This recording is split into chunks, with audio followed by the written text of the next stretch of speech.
নেক সন্তানের বাবা হওয়া, তাকে কোরআনের সৈনিক বানানো, আর জান্নাতে একসাথে যাইতে চাই। এটাই একা যাবো না, হেতিরে লই যাবো।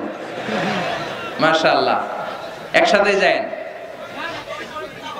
আদর্শ পিতা হওয়া, বিয়ে করছো নি? হ্যাঁ, আল্লাহ ওকে আদর্শ পিতা বানাক, আমরা পড়ি আমিন।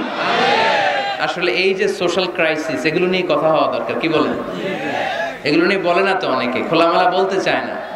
কমফোর্ট জোন থেকে বের হয়ে কেউ কথা বলতে চায় না, সবাই সবার কমফোর্ট জোনে থাকতে চায়, তাই না? তো এই জন্য বিয়েটারে সহজ করে দিবেন। হ্যাঁ, আপনারা অনেকগুলো অবজেক্টিভস অফ ম্যারেজ আমাকে শুনিয়েছেন, আমি একমত। প্রথম, বিয়ের উদ্দেশ্য হচ্ছে ইবাদত। বিয়ের আসল উদ্দেশ্য কি? আমরা যাই করি কার খুশির জন্য? এজন্য রব্বুল আলামিন বলেন, কুল ইন্না সলাতি ওয়া নুসুকি ওয়া মাহইয়ায়া ওয়া মামাতি লিল্লাহি